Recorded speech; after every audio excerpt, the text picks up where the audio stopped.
Hello, I'm Di. I'm the creator and designer behind Pep in Your Step Studio. I do parchment craft, and Pep in Your Step Studio, a good portion of what is there is parchment craft set into resin. My parchment journey started 14 or 15 years ago now. I was in a craft store and they had a starter kit for parchment craft, and whilst I knew that the last thing I needed was to learn another craft, I nonetheless walked out of that store with that starter kit. It was a long weekend. I remember it was the Easter long weekend here in Australia, so it was a 4-day weekend, and I had a good go at the parchment craft, but I could see that I was going to need some better training in how to do it. Fortunately, there was a local lady who was giving classes, so I joined up the classes and went to her classes and just went on from there. I enjoyed it so much I became a teacher, so I was a registered parchment craft teacher here in Australia, and I had classes on the weekend with some lovely ladies. We had a great time.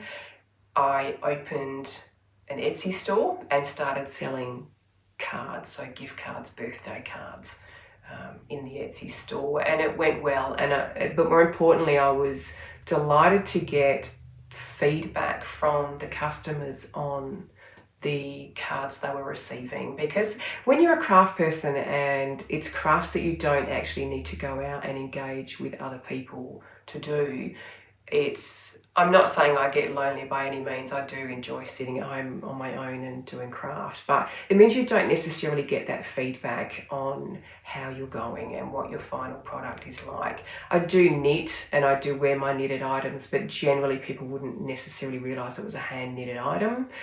I've also obviously got table runners and things around the house, quilts on the beds, but people don't see those items. So it was really lovely to get the positive feedback that I did from the customers of those cards.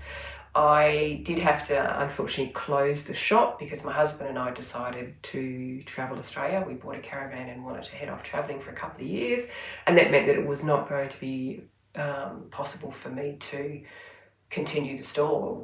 There was going to be long periods of time where I was not going to be near a postal service, and indeed there were periods of time where we did not have even any internet either, so I had to temporarily close it.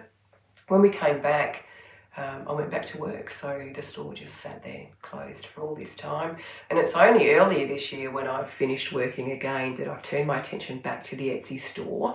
I have wanted to do more with the parchment. The cards are great, and certainly you can do larger designs and frame them, or you can make clock faces and mount them to a clock. But parchment generally by itself is quite a fragile product. It doesn't react well to water. It can even mark. So if you touch it with greasy hands, if you've got hand cream on and you touch parchment, it will leave a grey fingerprint on the parchment. And that was something that I wanted to work around. I wanted a way to resolve that issue. YouTube, for some reason, offered me a UV resin tutorial, and I watched it, and then I started to think about that and how I could use UV resin with the parchment. As I said though, parchment doesn't react well to getting wet, and I did find that when I was trying to set it into the UV resin, it wanted to curl up. So that's a problem I've had to work around. The other problem I needed to work around was air bubbles, because as soon as you put the parchment into the liquid resin, it automatically takes air with it, and the bubbles certainly were not an improvement. So I needed to work out how to get those bubbles out before I set the resin. But I've worked around all of that. I'm really happy with the final results now, and I'm particularly delighted to now have something that is more user-friendly for a greater portion of the community. So Parchment Craft is now getting out there into areas of the community that it ordinarily wouldn't have, and I'm particularly pleased with that. As I said, I do a lot of other crafts. I knit. I've currently got an Andrea Mowry cardigan on my needles. Usually every winter I might crochet a new rug for me or someone in my family, because I really like the texture you can get from crochet when you do a rug. I also embroider. I was very heavy into cross stitch in the 1980s and 90s. I quilt, I machine quilt, I hand piece, I do spinning. I did a couple of years ago, decided I wanted to do spinning, so I learned how to spin wool, and I have a really lovely Ashford spinning wheel, and so I spin, but I cannot spin enough yarn to keep up with my knitting, so I do still have to purchase commercial yarn if I want to continue to knit at the rate that I do. But I enjoy crafts very much. They're very much a part of who I am. I find it very meditative at the end of the day to sit there and just knit whilst I've got a YouTube video playing in the background. So that's probably who I am in a nutshell. I'm just a creator and a crafter, and I'm very pleased that I've got that in my life. I'll be eternally grateful to my grandmother and my aunt who started me on my crafting journey, particularly my poor grandmother who taught me to crochet because I'm left-handed. So if you ever watch some of my videos and you're wondering why it's backwards, it's not. I simply am left-handed and I crochet left-handed, but strangely enough I knit right-handed. So that was helpful. So that's who I am, and that's how my Etsy store came about with pendants in it. I'm going to continue to upload some videos because I'm getting some interest in the parchment side of it. I'm getting questions about what's involved in parchment, so I'll be releasing a video shortly that will give you a brief overview on parchment craft and what's involved, and then I plan to release more videos just going into more depth in the different techniques, because there's so many techniques involved in parchment craft that will drastically change the final result. Even if you're using the same design, you can get drastic results in the final product. You can colour it, you can leave it uncoloured. There are many different ways to colour parchment, including painting directly on it. There are specialised paints where you can paint directly on it that won't cause any water damage.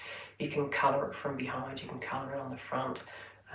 Yeah, it's a very, very adaptable craft. If you're at all curious about parchment craft, I would encourage you to look into it further. It's not an expensive hobby by any means. You can, with a couple of tools and a piece of parchment, you can do wonders. So I would encourage you. Just Google it. There are plenty of organisations around the world where parchment is a very heavily followed craft. In Australia, I would say it's not heavily followed. I was fortunate that where I live there was a parchment craft teacher, and certainly I'm in Western Australia, in Perth. There are quite a few groups in Perth, but were it not for the teacher, I probably would have struggled, I think, and given up. So even if you could get a couple of classes, though, to be fair, today there are probably some quality YouTube tutorials. Having said that, I haven't actually actively looked, so perhaps not, perhaps there isn't, but certainly it's something you can play with on your own at home. Give it a go, and if you need more help, reach out to a teacher. So you'll see me in the future bringing up more videos with how I'm going with my crafty journey, particularly the parchment. If you've got any questions, don't hesitate to reach out, pop a comment or a question in the boxes below, and I'll see you again soon. Thank you.